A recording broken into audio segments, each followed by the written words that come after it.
Thank you so much, Gail.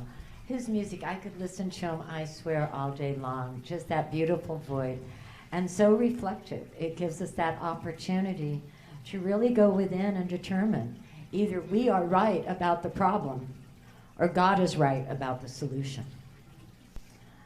And it is our choice. And so let's learn a little bit more about how rich is that soil in which we live and move and make that choice. And so what that means is that I have the fun of introducing now our guest speaker. And this is just great. She is a nurse by trade. She also has her master's in this area.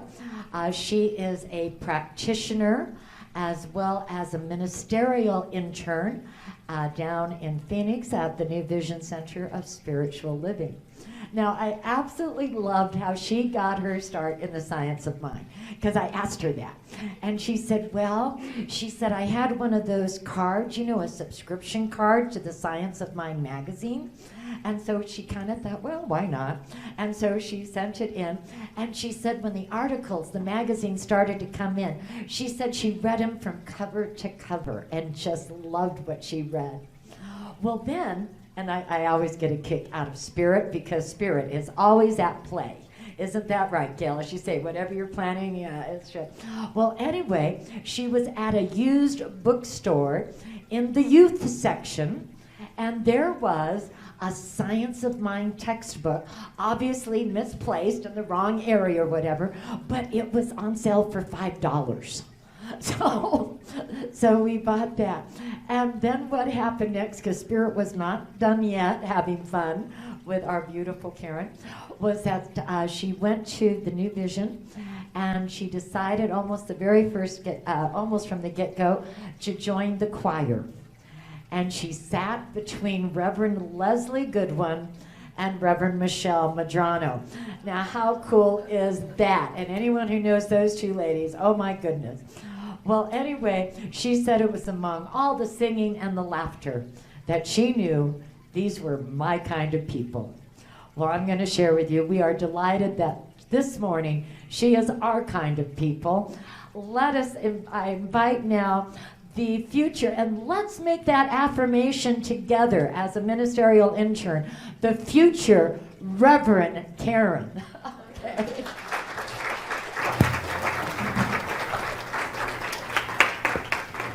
Thank you so much, Hazel, for that beautiful introduction. And let me just add a warm welcome to all of you here at Prescott CSL. It is such a joy to be with you here. We're getting feedback. We got a hot mic somewhere. All right, there we go. I just was afraid to get a squelch. It is just such a joy to be with you here on this crisp January morning. And as many of you are probably already aware, in January in CSL centers around the globe, we often take the opportunity to take a look back at our foundational elements of our teaching. And when I think of our foundational elements, I cannot not picture our beautiful teaching symbol. So we start with the external circle that represents the omniscient, omnipresent, omnipotent substance that is the divine, that all-knowing, always present, all-powerful, eternal source and substance. And then as we begin to look at the inside, we notice those two lines that come down. And for me, they start at the top in pure absolute potential. And then for choice, we press it down into the law and finally collapse that down into a single point that manifests in our world. And these three sections are often referred to as seed, soil, and plant. And it's that second section that I want to talk about today, which is often referred to as the soil. And that is where I got the title of my talk, How Rich is Your Soil? And specifically, we're looking at, are we planting our mental seeds in soil that is more like the desert dirt that we see here in Arizona, or in that rich, deep, fertile soil of the divine? And what can we do as we walk along this continuum to continue to enrich our soil. So as we get started here, I just want to see, for a show of hands, how many of you either like to garden, farm, or are a plant parent of some kind?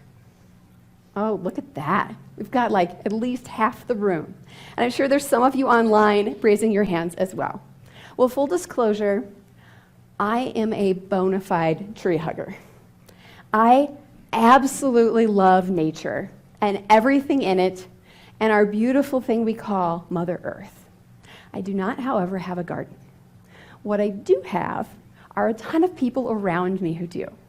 So as I started to work on this talk, I went ahead and I asked them, what are the things that you use to enrich the soil of your physical garden? The first one I think will come as no surprise to anyone: water. They said there needs to be that perfect balance of the water in the moisture of the soil. So when I looked at this on how I can take that metaphorically to enriching the soil of our mental garden, what I automatically thought of was the flow of the divine. And you have this beautiful water feature here on the platform that just so eloquently shows that essence of that flow of the divine.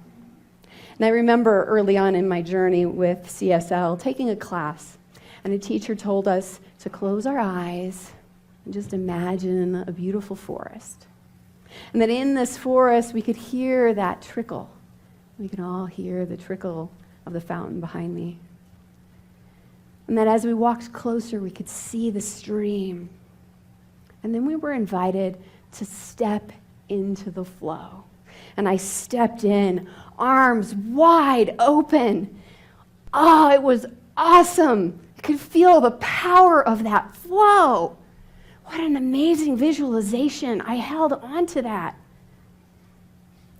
It was sometime later that I realized one very important thing. I was actually standing facing the oncoming water, like I'm resisting the flow. Our founder, Ernest Holmes, says, "The infinite fills all molds and forever flows into new and greater ones. Within us is the unborn possibility of limitless experience.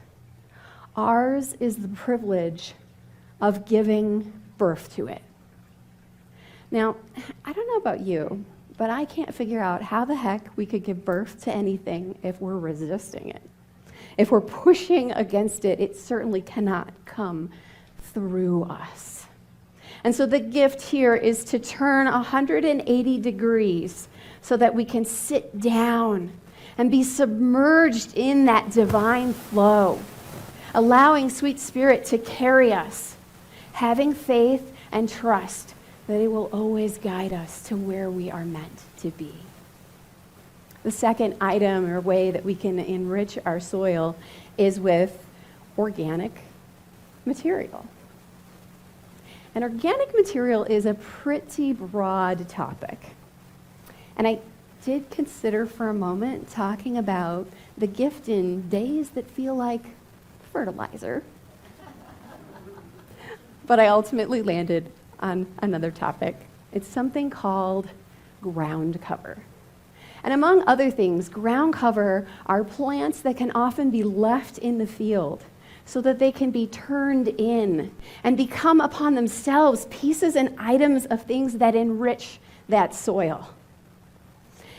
We all know that we're supposed to weed our mental garden, and we're pulling those weeds out and we put them to the side. We pull the weeds out and put them to the side. But I think there is a moment that we need to stop and take for a cautionary tale of what Scott talked about last week, and that's running into a spiritual bypass. That as we're pulling out our weeds and setting them to the side, there's a temptation to pull out that thing that happened in the past. I don't like that, I'm going to put that over here. Ooh, and that behavior that creeps in every now and then, it's not really who I am. I'll put that over here too. Oh, yes. And then there is that thing that I am sure if anybody knew about me, they would never even look at me the same. And I'm going to put that over here. And I think we have a little buzz. Is it me? I can. Oh, that means I'm going to have to talk without my hands, huh? This might be difficult. All right. And so now what we've done is we're standing over here. And we've pushed all of these parts of ourselves that we don't like to this corner. And it's hard for me to even talk about. You can hear that emotion getting in my voice, because what we've now done is said that there are pieces of ourselves that are not enough, that are unlovable, unwantable, unworthy, that we don't accept this. And we can't possibly become whole if we're resisting parts of ourselves. And so the opportunity is instead to take victim and transform it into survivor. To take shame and transition it into self-love, so powerful that nothing could break it. That can we take everything that comes our way and use it as the fodder that helps us to build our foundation until we are absolutely unshakable. I think this is what the great mystic and poet Rumi talks about in the poem The Guest House. He says, "This being human is a guest house. Every morning, a new arrival, a joy, a depression, a meanness, some momentary awareness comes as an unexpected visitor. Welcome and entertain them all, even if they are a crowd of sorrows who violently sweep your house empty of its furniture. Still treat each guest honorably. It may be clearing you out for some new delight." And this is usually where the poem stops. But I think the last two stanzas are very important for what we're discussing here today. He goes on to say, "The dark thought, the shame, the malice, meet them at the door laughing and invite them in. Be grateful for whatever comes, because each has been sent as a guide from the beyond. Each item is an opportunity for us to rewrite our story, to transform what has happened in the past 10 years, 10 seconds, to say, yep, I did the best I could in that moment. And now that I know more, I can make different choices and allow that to become part of that beautiful landscape that is our life, enriching our soil." The last item that I learned about is something called structure. And in this, we could have talked about the importance of daily spiritual practice and having that structured routine, which is very important. But I wanted to take a little bit deeper look, specifically a microscopic look at soil. And if we do this, what we'll find is that there are places where the soil is solid, and then in the middle, there's an emptiness or a space that surrounds it. And in this space, I found two very important things for us to talk about in our mental gardens. That's nothing and the gap. Nothing is that opportunity that we have to actually rest in the being. It is the opposite of doing. Ooh, and if you are anything like me, you are really good at the doing. Some days I am doing so much by working full-time and being a ministerial student and still having somewhat of a social life that I am on the go and doing all day long until I lay down in bed just to get up the next day and do it over again. But what I know is that that can lead to burnout. that we need to find some time to rest in the nothing. Now, I think of myself as fairly laid back, but you could also call me type A. I like to keep things organized, and I do love a good list. I think it's because I then get to check things off the list. So I did what any good type A person would do in trying to put more nothing into their lives. I scheduled myself an appointment with nothing. And so when the time came on my calendar for nothing, I was set. Now, mind you, nothing does not mean sitting on the couch and watching TV, curling up with my favorite book. It doesn't mean talking to a good friend or anything else that engages our mind in the thinking process. It's actually nothing.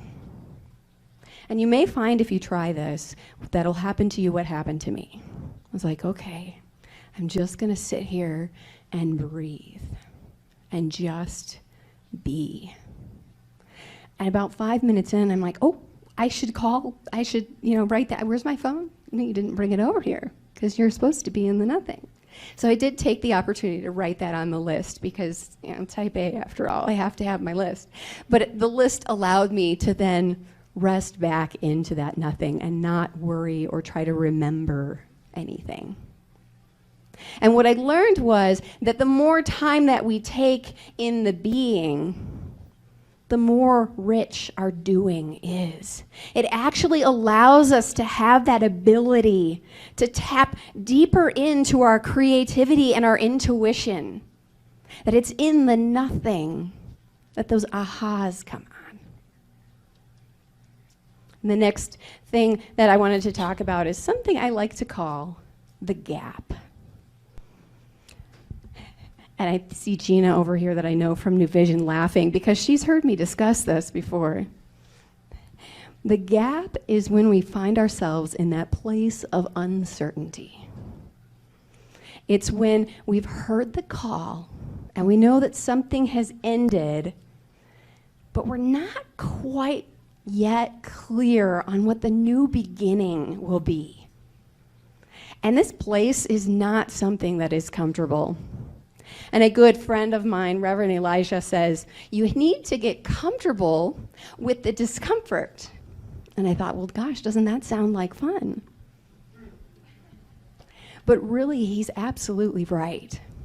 That it's when we're able to stand in that place and be vulnerable and uncomfortable and not know that we can open to allow the divine to fill us, to pour through us what is to come, to be pulled by the vision. Brene Brown puts it this way. What silences our intuitive voice is our need for certainty. Intuition is not a single way of knowing. It is our ability to hold space for uncertainty and our willingness to trust. Our willingness to trust. And so in this, we've come full circle right back to standing in the flow of the divine, in trusting that Sweet Spirit has absolutely got us.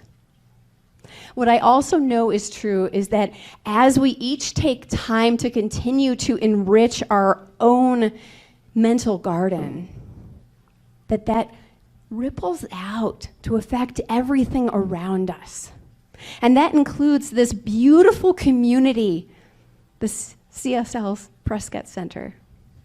And what I know is that in this center, each one of you are the things that enrich the soil here. That you are together building that beautiful, living, gorgeous soil to which you have planted the seeds for your next senior minister. I know that that is already coming to fruition in the mind of the one, and I can't wait to see what glorious things bloom here. Thank you.